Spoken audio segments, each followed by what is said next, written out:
First of all, let's start at the beginning. Where were you born and brought up? I was born in Rawalpindi in 1915, 8th of August 1915.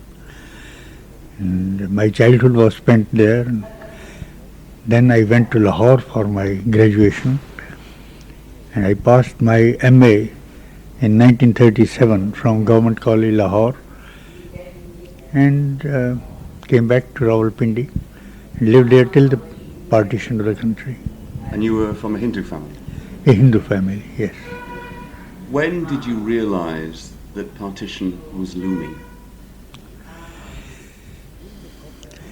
During the 40s, late 40s, I think, the slogan of Pakistan had begun to be raised very widely. And as a matter of fact, when the assembly elections took place in the Punjab, where the Unionist government formed the government Unionist party, then the slogan of Pakistan was very much in the air, and tension also had started mounting, because I was then working in the Congress, and I went to help one of the Congress candidates in his election campaign. He was a Muslim standing for a Labour seat, and the constituency happened to be a big one, and there I found that since he was a Muslim candidate put up by the Congress, the Muslims were boycotting, were very critical. They would be considerate towards me, but they would be very harsh to the candidate because he happened to be a Muslim. So at that time, the Hindu-Muslim tension had already started developing, growing. Then there had been riots in Calcutta, in Bombay. They were on the eve of the partition. But of course, earlier also there used to be riots. That is how it was. And in Rawalpindi, when were the first disturbances? In Rawalpindi, in the month of March. In the month of March, the decision regarding the partition of the country had not yet taken place, but tensions had increased very much. The atmosphere was charged with communal tensions. And Master Tara Singh had made certain statements in Lahore that had further inflamed. So, in the month of March, a riot broke out in Rawalpindi. The town itself was not so much affected as the countryside.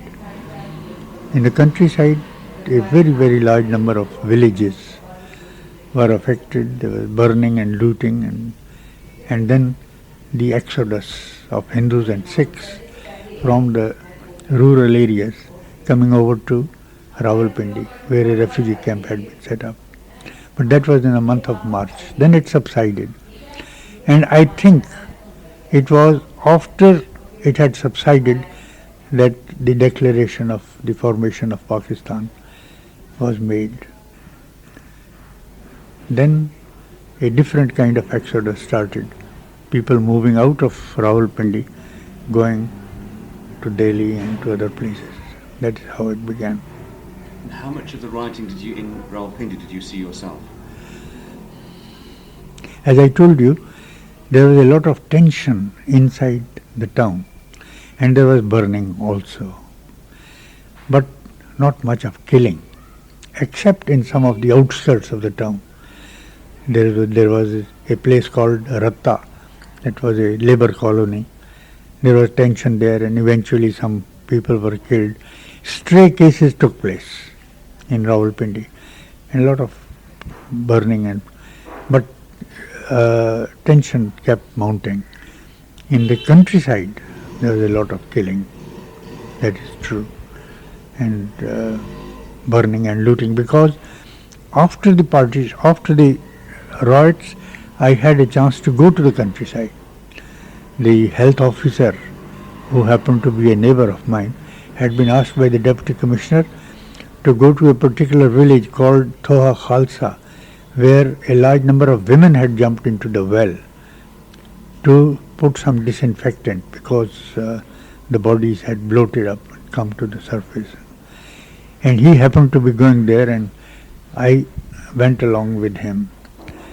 Then I had occasion to see the villages. As we passed through the villages, many villages had been burnt down, and there was a lot of looting and exodus also. That's a famous scene in your book, Tamas. In my book, yes. Yeah, that is This based was a on. Sikh village you went to, It was a Sikh town. just outside Rawalpindi? It was a place called Thoa Khalsa, not far from Rawalpindi, but I believe about 100 kilometers. What did you see there? What was the atmosphere like? It was a very nice town, built on a slope of a hill. At the bottom of the hill there is a stream, and across the stream there was an orchard. And the Sikhs who accompanied us showed us not only their village, which was at that time deserted, but also some wells and bathing places that they had newly constructed for the townspeople and also for their women folk. Those I happened to see. And then the well, where of course the bloated bodies were there. And it was a gruesome spectacle, because people would say, somebody standing by my side would say, that was my wife and that was my sister, and so on and so forth. Little children entangled in their legs, like that. So it was that what I saw. Of course, it had not happened in many places, but in some places there had been. Did they explain what had happened? What drove the women to jump down the well? Yes. You see, in every village, the population of Sikhs and Hindus was small, comparatively much smaller than the Muslim population. They were predominantly Muslim areas. And in the course of time, over the years, a certain relationship had developed of good neighborliness among the Hindus and the Sikhs of the village, local population. But invariably, it was the marauders who came from another village, from outside, that threatened the security of these Hindus and Sikhs. And so, as far as possible, the local Muslims helped. Very, very largely they were helpful, or they would ask them to leave immediately. Now, in this particular case, marauders were threatening to come from outside, and meanwhile some sort of negotiations had started between the Hindus, Sikhs on one side and the Muslims on the other, but they had broken down. And so the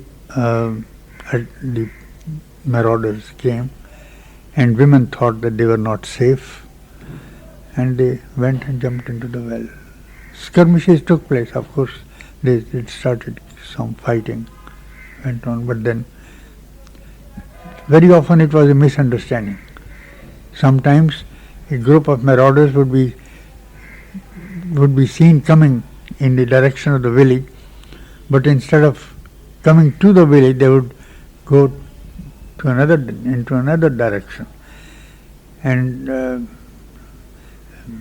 people, in one particular instance, I know that a group of Sikhs and Hindus hiding in a jungle, they saw at a distance that marauders were coming. They thought they were coming to attack them. They killed their own wives and children, women and children. But then, soon after, they found that the marauders had gone into another direction, like that. Such things. How do you know about that particular incident?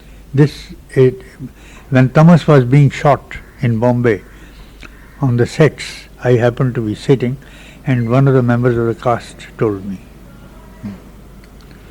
He told me this story. In the Sikh town, how many women and children were killed by jumping down a well? How many? How many women and children died in that Sikh town by jumping down a Ah, well?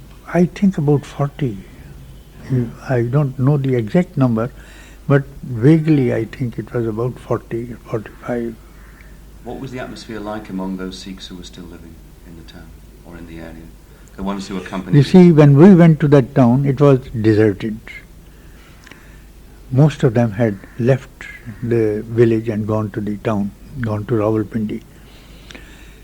But when we came to visit this town, some of the relatives of these women and some of the residents accompanied us. We came in a bus and they were with us. That is how one of the fellows asked me to get the bracelet on a woman's, hand, wrist, pointing to one of the dead bodies and said, "That is my wife. I got her this bracelet. Please help me get this. It's a gold bracelet and I'm penniless at this time and I need money." That is how he happened to have come with us. Now, of course, you see, after some time, after a very gruesome event has taken place, after some time people begin to recover also, you see, from the shock. And since such things were happening all around, the terror of that shock got minimized considerably. And so people were trying to find ways and means to survive, to find a place to live, to find some employment, some work, some money, like that. So people who accompanied us, I remember it looked very ironical to me. They were cracking jokes also.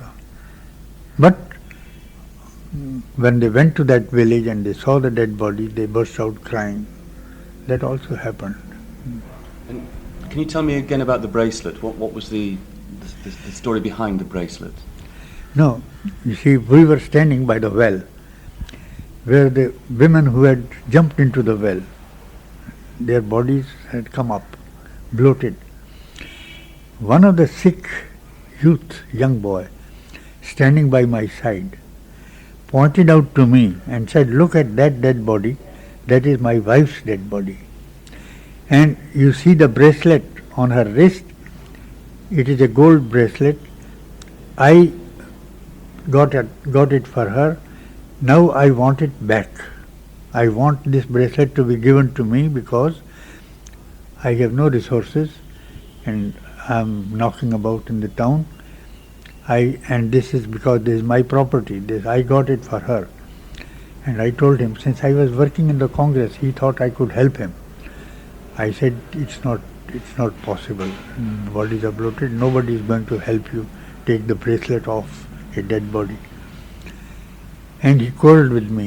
He shouted at me. He said, "You must help me. It is after all with my money that I had got her this bracelet." That is how it was. How long after the killings was this when you visited the village? At about a fortnight. Not longer. Did he get the bracelet? No. Not that I know of. After that we didn't go to that town. At the time, you were what, in your early 30s? I mean, what sort of effect did it have on you when you saw scenes like this? I mean, were you sort of steeled to it? You see, a person at that time was living in a sort of dazed state of mind. There was a lot of uncertainty around us. What would be the shape of things to come? Will there be the partition of the country? I had no intention of leaving my hometown, even after the partition had been declared. Nor my father. My father used to say, a partition can't take place But that does not mean that the population should leave, settle down. This sort of thing is unheard of. And he continued to stay, although I thought he was a worldly wise person. He continued to stay till the month of November. And I also left Rawalpindi on the eve of the partition, by the 13th of August. I came to Delhi to see the Independence Day celebrations. That was my primary desire. I did not think in terms of running away or sort of migrating. I came here telling my father that I'll be back in a week's time. But then when the train stopped at Aligarh, it was early morning, we learnt that the sort of trains had, movement of trains had stopped, and that there were no more trains going to India and to Rawalpindi. I got anxious and worried. I sent a telegram to my father. He did not receive that telegram. Then I felt flotsam. I did not know what to do on the streets of Delhi. Of course, my brother happened to be in Bombay, and after some time I went there. And then we had some anxious time because the family was divided. My brother was in Bombay, my mother, my wife, my little child, they were in Srinagar. My father was left in Rawalpindi. And there was exodus. You see, there's a lot of people coming. So you really did get the last train? Yes, it turned out to be the last train. That is how it was. Have you been back to Rawalpindi? No. There was a chance 2-3 years ago. I was invited by a cultural organization.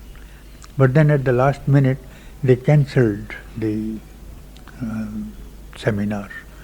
So I could not go. How do you feel about not having seen your home city for so long? I had some friends there, Muslim friends,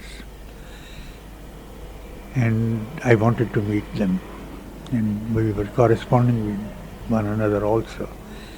One of them was very dear to me. He died 2 years ago. He invited me on his son's marriage.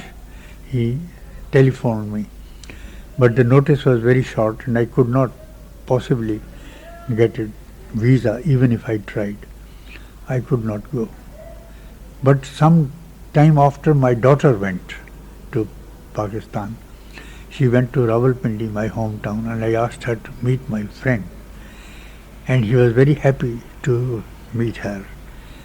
But when my daughter wanted to take his photograph, he did not allow her. He said, I don't want your father to see me as an old man. We were young when we were like that. So he was very dear to me.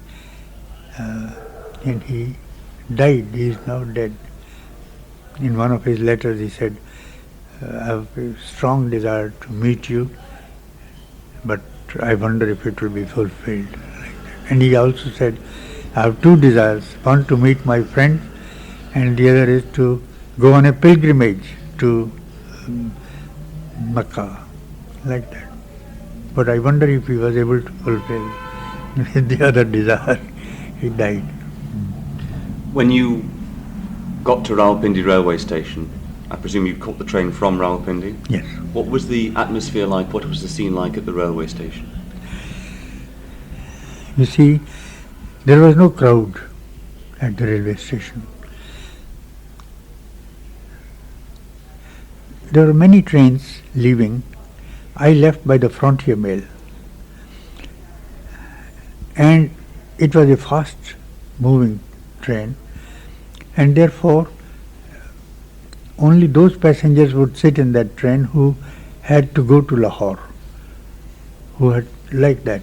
That was how, or to straight to Delhi, because the train started from Peshawar and went right up to Bombay. I do not remember a big crowd at the railway station, but I remember this, that in that journey on the way, wherever the train would stop, I would sometimes see a burning city at a distance and a deserted platform. Platforms there were very few people around. I think the panic was still there, still, since many towns were burning and there were lots of refugees on the way. Because many refugees walked down. They did not get into trains, partly because they had luggage to bring here and there on their own push carts and things. But I did not see long caravans of refugees, except at one place. But and since I had come earlier, by the 15th of 13th or 14th of August, the main rush, I think, came afterwards. So I did not see big crowds of refugees. That I did not see. What was the atmosphere like among those people travelling? Was it a mixed group that was travelling in the train, and your fellow passengers? You see, it's a very strange phenomena. In that short story which I wrote, there were Pathans sitting on the upper berth. They had come from Peshawar, and from their green clothes, I could understand that they were close to the Muslim League. But among us, there was that Babu with whom there was a dialogue, lively dialogue. It was quite friendly. There was no tension. But whenever anything would happen, say a sort of explosion outside or firing outside, then the tension inside would increase and people would feel apprehensive about one another, that the man sitting, the Pathan sitting, may do something, may attack. Or as I wrote in that story also, when the train arrived in Amritsar, the Pathans got scared. Earlier the Hindus were scared. Like that, this was. But otherwise, there was a certain, there was no animosity among the passengers. There was no sort of antagonism among the passengers. They knew that they had to undertake a journey together, and that there was no, and even otherwise, I think, I don't know how you have studied and to what conclusions you have arrived so far as the communal question is concerned. My own feeling is that it is only when the passions are inflamed by external provocations and things that people get into a frenzy. Otherwise, people live at a particular level, interacting and rather peacefully. It is only when there is some provocation, instigation, that people lose their heads and antagonisms become sharp. In that short story, you recount how a Pathan man kicked a Hindu woman. That happened. Can you tell me what you saw? Yes. It was at Lala Musa, if I remember correctly. Lala Musa was a wayside town, a junction town. And a thick-set man entered the compartment not from the main door, but from the side door, from the railway line side. Came in, opened the door, and shouted to his family people standing below to come up, and started lugging in luggage. His wife was there, and she had started helping him with all sorts of boxes, and later on with cots which had been detached, and tied up. And then the wife came up and a young daughter also came up, and they kept standing on one side near the latrine.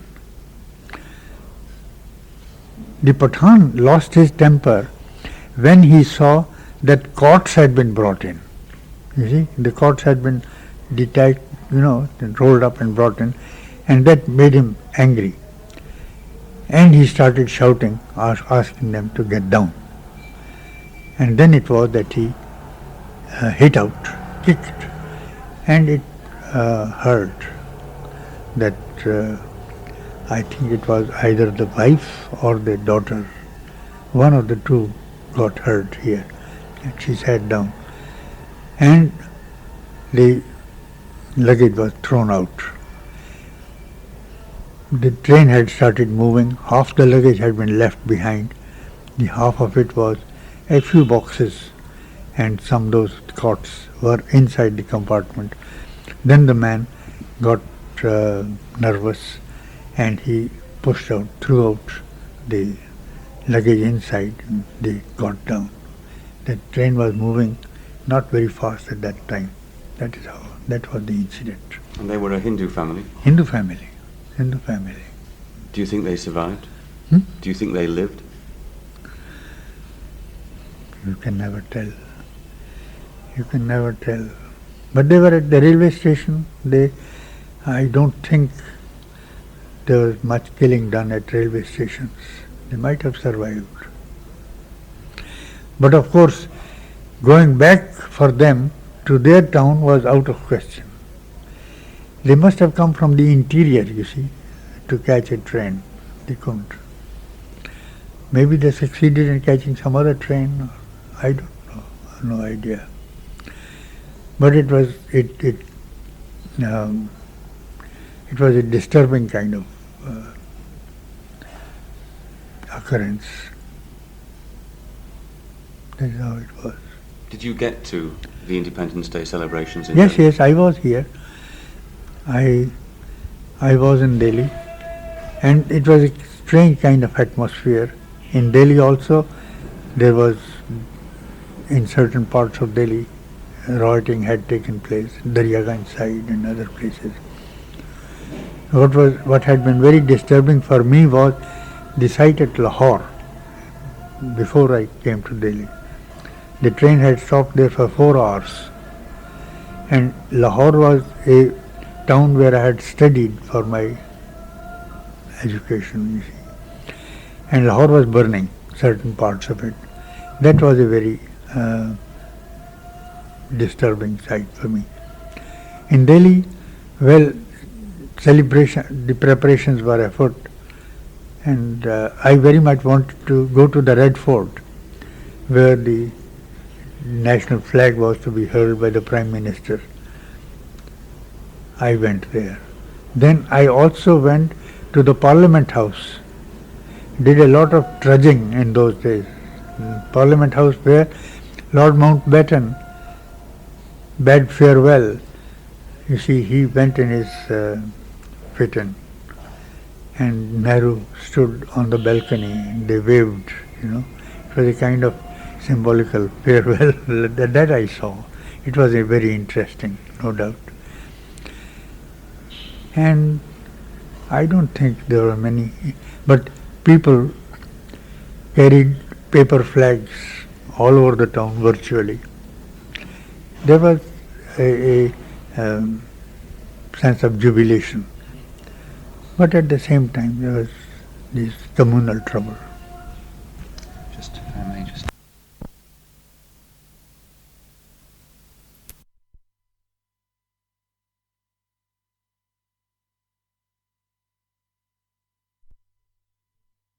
Not here. Not.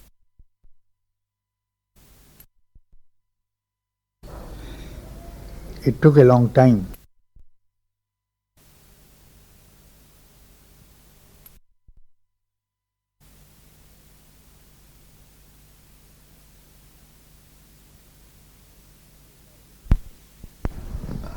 I think Fairs in his poem Freedom's Dawn talked about this flea-bitten morning when talking about his own emotions to independence. Mhm. It wasn't the dawn that he'd been striving for. Yes, yes. Did you feel the same? Yes, in a way. Because although freedom had come,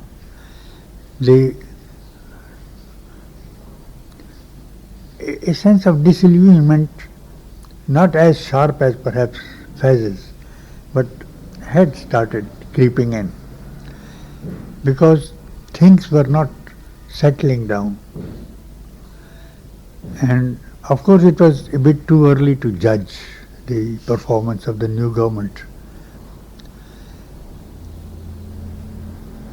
But a sense of disappointment was there. Homeless people, you see, in millions were there. Although I must say that the government of India did not do a bad job settling down the refugees. It took a long time, no doubt, but eventually people, particularly people who had come from Northwest. I can't say about the same about the Bangladesh refugees. There the refugee camps remained for a long time. But here the refugee camps were disbanded very soon. People were helped in settling down. Did you see much of the refugees who were moving out, the Muslims who were waiting to go across the border in the other way? Not here, not here, not here. Only I heard, but I did not have any occasion to see the Muslim refugees going. Did you see... That could be seen from the Punjab mainly, you see. But I did not stay in the Punjab. After coming from Rawalpindi, I came directly to Delhi. Did you see the refugee camps for the incomers? Yes. What were they like? I saw one. I saw one in Rawalpindi before soon after the riots. I worked there also for a few days. But I came to a place called Ambala. And near Ambala, about 5 miles from Ambala, there was a big refugee camp. And I had a very strange experience. I wanted to go and see it. I got onto a cycle and I was cycling down when I saw a large number of people with pitchers and buckets in their hands coming from the direction of the refugee camp. They were in search of water. Ambala was very arid kind of place. Water supply was very limited. And they were in search of a well from where they could get water. I got down from the cycle and I asked them, and I started walking along with some of them, and I found that the language, the dialect in which they spoke was my dialect. You see, the dialect of my hometown. It was a small town in Hoshiarpur district, and it was touching because to hear your own dialect, it gives a thing like that. But I did not visit the camp inside long, not much. That is how it was. Can you, I know you were telling me before we started recording, but can you tell me again how it was that you came to write Tamas? As I told you, I had visited Bhiwandi with my brother and some other cinema people. My brother was in the films. So, since I had been working in the Congress at the time when the riots broke out, I recalled those days, my own experiences. Some of the scenes in that book are taken from, you might say, from my diary. I did not keep any diary, but in a manner of saying. So, the persons with whom I worked in the Congress. One character in that book, the Sikh, whom we called Jarnail, who was killed. In reality, he was not killed, but in my novel he was killed. He is taken from life, kind of a nitwit, but terribly dedicated and truthful and so on and so forth. So many of the characters were taken from life. Many of the incidents described also were from the experience, my own experiences or the experiences of some of my friends. So largely it is, of course, there are fictitious, a lot of fiction in it also. For example, the killing of the pig and putting it outside the mosque. This is fiction. But things like that used to happen in those days. Even in my hometown it had happened, but not on that occasion, earlier sometime. It was a very kind of instigation. But why was it that this visit to Vivendi prompted you to write a book? What was it about Vivendi that... Because you see, the amount of destruction done in that town was terrible. It was a weaver's town. They had their weaving looms. I saw those looms burnt up, electric looms also. Then people had fled. They were put in some schools. Then their houses burnt, So what I had seen in Rawalpindi was, I was seeing it again in Bhiwandi. That was a disturbing thing. I think I largely attribute it to that visit. So, because soon after I sat down to write this book. When did you visit Vivendi? When were the riots there? I don't actually remember, but I think it was early 70s, if I'm not mistaken. And it's in Maharashtra? In Maharashtra, not far from Bombay, not far. There have been riots twice or thrice in that place, twice. But one of the riots I visited after the riots. You wrote the book, which got a lot of attention and a lot of acclaim, but it was only when it was made into a television serial that it got completely engulfed in controversy. You see, yes. I wrote the book. The book was published in 1974. In 1975, I got the Sahitya Akademi Award for it. That much notice was taken. But you see, although Hindi is an important language, yet it is a regional language largely. And books do not get the same publicity which books in English do. After all, yes, and so, of course, it received good reviews, and it was prescribed in some universities also. That also happened. But still, it was when the television film was made that it got the attention. That is true. Then it was translated also. And what do you think that controversy demonstrated about India's ability or inability to face up to the events of partition? No, the controversy centered around the question about my approach to this question.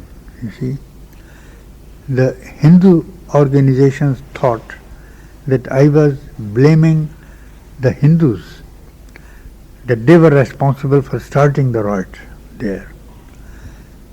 Because the first killing, the first murder that takes place is at the hands of a Hindu boy of an old man, a Muslim old man. This was nonsense, because in the first place, after the second episode had been shown, the controversy, after the third episode, the controversy had begun to subside, because people understood that my intention was not to throw blame on one community or the other. It was an entirely different thing. I just wanted to present the predicament, the situation. And also I was not a votary of communalism. I did not believe in communalism. I just wanted to show the human side, you see, and I was inspired by certain values, human values. There was no question of taking sides with one community or the other community. So the controversy mainly centered around this, that the author of Tamas had been partial to the Muslims and had tried to vilify the Hindu community. That was foolish, that was wrong. Of course, once people start making press statements, some of their leaders also do it, then the ordinary people who have not read the book and not seen the whole of the serial, they get excited, and then they took out some demonstrations and burnt my effigy here and there and that of the director and so on. This went on for some time, but it subsided soon after. Partition has been the subject matter for a lot of novels and short stories, a great many. Not so much cinema or television. Why do you think that is? Some films have been made on this subject. It's a delicate subject. You see, I don't know why it has. Some films have been made in recent years also. Some books also have been written, but not many. Many more could have been written on this subject, that is true. But I don't know, maybe the general trend. You see, only our what we call the new wave cinema in our country would tackle such problems. The general Bombay film people are not interested, not much. So that perhaps explains why now this filming of Tamas also was a very costly affair, and the director told me that the person who had invested money was terribly worried. Too much money had been invested, whether he has been able to get any return out of it, I don't know. But I can't account for the real reason. Maybe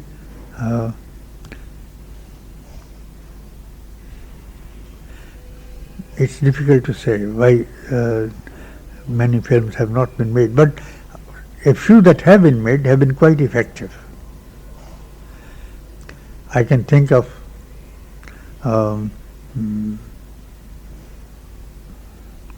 what was the name of that film? Garam Hava? Garam Hava, a very powerful film.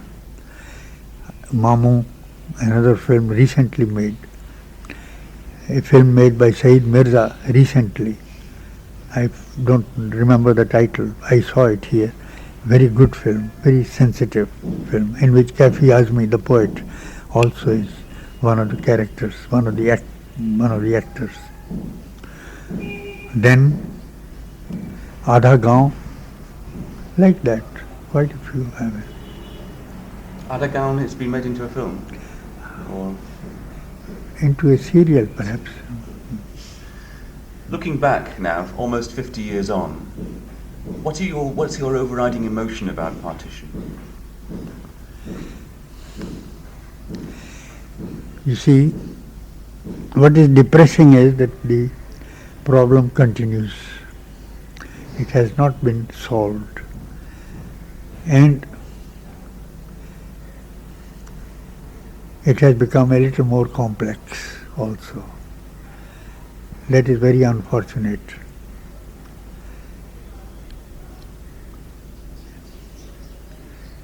And I believe communal parties have gained in strength, sort of made use of this communal divide and gained more popularity. It has become complex because the relations with Pakistan are not normal. The Kashmir question is still there, and the terrorists have been receiving direct, assistance. So that has made things a little more difficult, and as a consequence, the atmosphere does not get normal. But despite this, and also here and there, the mafia got involved, and earlier people used to fight with lathis and things, and now bombs are exploding and things. This also, that is the negative side. But I believe that our people, by and large, they have wanted to live in peace, and they have been living in peace. Whether it was the Muslim rulers or the British, people left to themselves would interact and live like neighbors. Of course, political interests, sometimes they exploit the religious differences, and for some time there is incitement and trouble. But generally, a certain adjustment is always there. People living in small towns are not flying at one another's throat all the time. They interact very well. They live like good neighbors. And now I have come to believe that our people, by and large, do not want the communal question to become prominent. I have noticed this from the elections that have taken place. They are rejecting. Otherwise, when the BJP was in a position to form the government, no other political party would come and help it out. That was one indication to me that even regional parties did not want a communal setup at the center. That is my feeling. And the people, by and large, are they do not want they want sort of, our basic structure is a multi-religious society, multilingual, multiracial, and that is its character. And I believe people understand that this is the only basis on which we can survive. If one community dominates, then there will always be friction and always trouble. That is my feeling. Do you think partition was a mistake? I think so. It was a big mistake. Big mistake, because it has not solved anything. Even people in Pakistan are not very happy. You see, I don't know, I have not gone there. I am not in a position to say anything with confidence. But what is happening in Sindh is not very nice. See, and I believe if the partition had not taken place, things would have been better, I think, on the whole. Some sort of working relationship would have developed. Of course, even if the communal problem had continued in some form, maybe it would not have taken that form which it did because of the partition. Your Tamas has been said to be sympathetic or kind towards the communists and their role in the events of that period. And you're now a member of Semat, which is regarded as a left-leaning group. The communists, though, went into the Muslim League. I'll tell you, no. You see, during the riots, there were a few communists, a pocket of communists. One of them happened to be my friend also. I saw what they were doing in those days. I was working in the Congress. The Congress office was very close to the Communist Party office. So I had occasion to see what the few persons that they were, hardly 5 or 6 people. They tried very hard to prevent a flare-up as much as they could. They tried very hard. For example, they were instrumental in getting the Hindu leaders and the Muslim leaders together, so that some sort of understanding is arrived at. They sent their own men, 1 or 2, in hot spots where tension was very high, to see that there is no trouble. One of them went to the villages also. So they played a laudable role, and that is why. Otherwise they were not effective. They did not play any decisive role or effective role. But their intentions were good, and whatever they could, they tried. They tried well. That was all.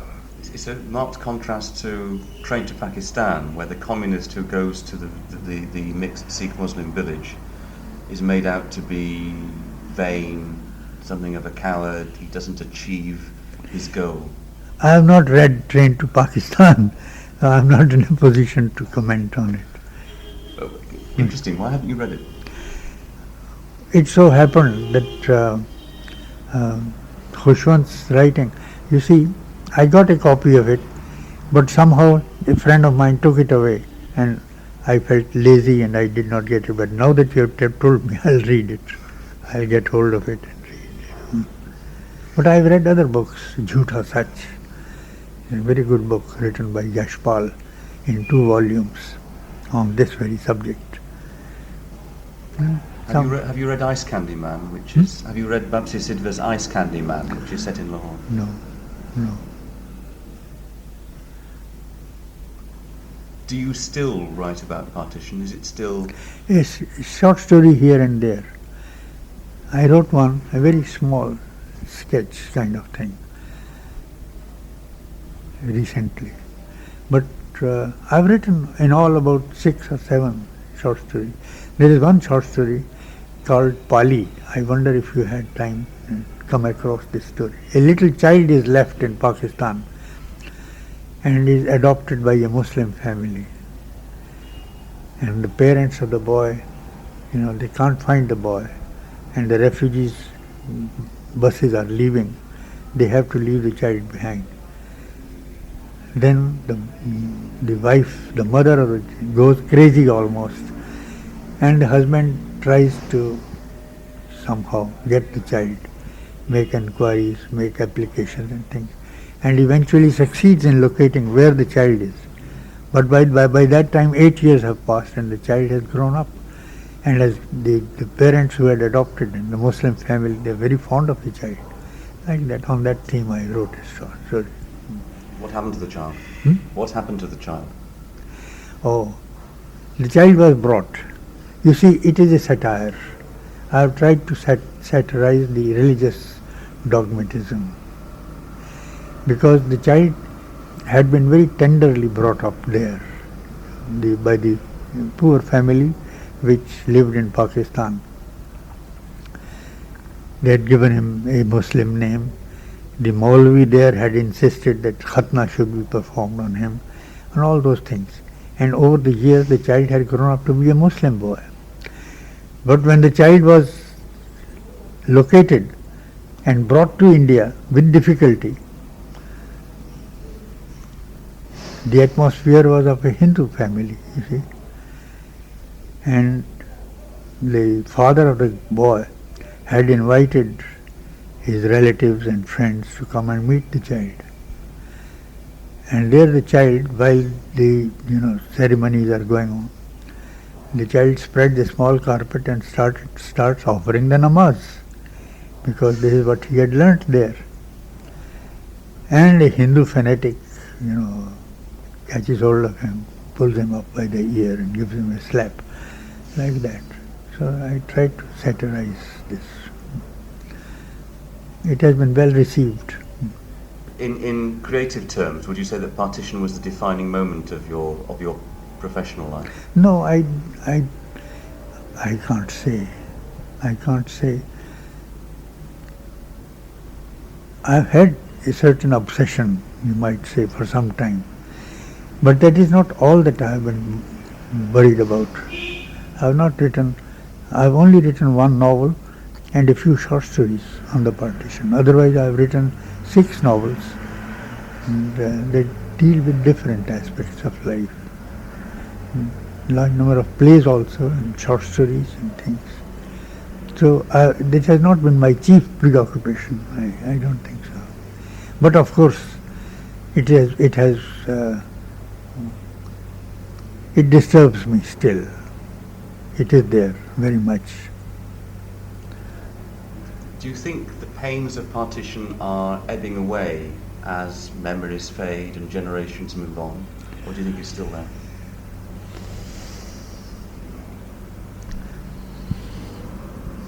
So far as those who had come from Pakistan, that generation is now on its way out. Very few people remember those days. The new generation, the younger generation, is not well informed. And they can't look at things the way we do. That is true also. My daughter, who went to Pakistan, who has many friends in Pakistan, and every time she goes there, she has not been there many times, twice I think. And she has friends who come here. They have very cordial and very good relations. At the individual level, we also have good relations. But we look upon it as a mistake. My children do not think in terms of what was wrong, what was done was right or wrong. They take it for granted, more or less. They accept it as a fact of an accomplished fact. That is how they view it. Of course, within the country, some developments have taken place which should not have taken place. Interaction between the communities should have increased. It has not increased. On the contrary, it has grown a little less, except in the cultural field. In the cultural field, we work together.